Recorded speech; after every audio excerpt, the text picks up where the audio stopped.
Assalamualaikum warahmatullahi wabarakatuh. Waalaikumsalam warahmatullahi wabarakatuh. Bismillahirrahmanirrahim. Alhamdulillahi rabbil alamin. Wassalatu wassalamu ala ashrafil anbiya'i wal mursalin Sayyidina wa maulana Muhammadin wa ala alihi wa ashabihil mujahidin at-tahirin, amma ba'du. Saudara-saudara kaum muslimin rahimakumullah, agama mengajarkan bahwa di dalam melaksanakan segala macam pekerjaan hendaklah dilaksanakan dengan penuh hati-hati dan perhitungan. Dikatakan dalam pepatah, fit ta'annis salamah wa fil ajalatin nadamah. Di dalam keberhati-hatian itu ada keselamatan, dan di dalam sikap tergesa-gesa, di dalam sikap terburu-buru biasanya mengandung penyesalan. Tetapi ada 5 perkara yang malah memang harus dikerjakan secara buru-buru.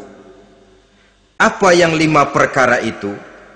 Pertama, mengubur jenazah. Tidak baik kalau jenazah itu disemayamkan sampai 2-3 hari di rumah. Dan yang lebih baik, mengubur jenazah itu adalah di tempat di mana dia meninggal. Contohnya adalah baginda Nabi. Beliau kelahiran Mekah, beliau wafat di Madinah, maka di Madinah itulah beliau dimakamkan dan bukan di kota Mekah, karena prinsipnya agama menginginkan kemudahan dan tidak menginginkan kesukaran. Hal kedua yang harus dikerjakan dengan segera ialah mengawinkan anak perempuan. Apabila kita mempunyai anak perempuan, sudah sampai usianya untuk memasuki ambang pintu pernikahan, dan dia sudah minta untuk dinikahkan, maka segeralah orang tua menikahkannya atau mengawinkannya. Sebab biasanya anak perempuan, apalagi di zaman sekarang, kalau tidak segera dikawinkan oleh orang tuanya, dikhawatirkan dia akan kawin sendiri. Dan itu tentu akhirnya akan merepotkan kedua orang tuanya. Hal ketiga yang harus dikerjakan dengan segera dan buru-buru ialah membayar hutang. Apabila kita sudah berhutang kepada seseorang dan sudah ada uang untuk membayarnya, bersegeralah untuk membayar. Sebab kalau ditunda besok, lusa atau hari minggu depan, dikhawatirkan uangnya akan terpakai untuk kepentingan-kepentingan yang lain, dan hutang akan tetap tinggal hutang, tidak pernah terbayar adanya. Hal keempat yang harus disegerakan ialah menghidangkan makanan untuk orang musafir yang kebetulan menjadi tamu di rumah kita. Dan hal yang kelima yang harus dilakukan dengan buru-buru, dengan segera, bertaubat apabila mengerjakan perbuatan dosa. Hal kelima inilah yang akan kita bicarakan pada pertemuan kita kali ini, yaitu tentang taubat kepada Allah Subhanahu wa ta'ala. Taubat berasal dari kata-kata taba yatubu, yang isim masdarnya adalah taubatan. Artinya sama dengan roja'a yarji'u, ada ya'udu, pulang atau kembali. Bertobat maksudnya kembali dari yang dilarang oleh Allah.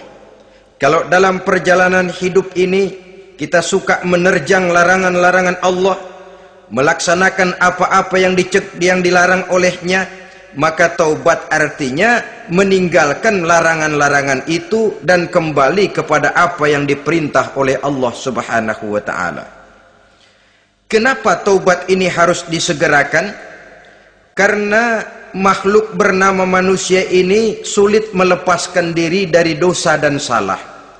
Nabi bersabda, kullu bani Adam khatta'un wa khairul khatta'ina tawwabun. Setiap anak Adam, yakni setiap manusia, pasti mempunyai dosa dan kesalahan. Dan sebaik-baik orang yang mempunyai dosa dan kesalahan ialah orang yang segera bertaubat.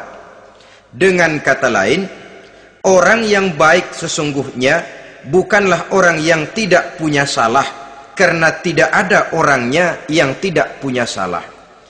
Tetapi orang yang baik adalah orang yang apabila melakukan kesalahan, dia segera sadar, dijadikannya kesalahan itu sebagai pelajaran untuk tidak diulanginya lagi pada masa-masa yang akan datang.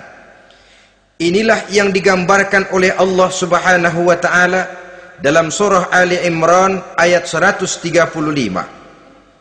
Walladzina iza fa'alu fahishatan, dan orang-orang yang apabila mereka terjatuh ke dalam perbuatan dosa, au zalamu anfusahum, atau berbuat zalim kepada diri mereka sendiri, dzakarullaha fastaghfaru lidzunubihim, mereka segera ingat kepada Allah dan memohon ampun terhadap dosa yang pernah mereka kerjakan.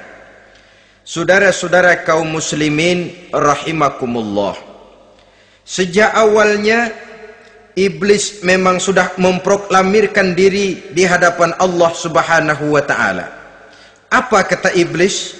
Ya Rabbi wa izzatika la azalu aghwi bani adama ma damat arwahuhum fi ajsadihim.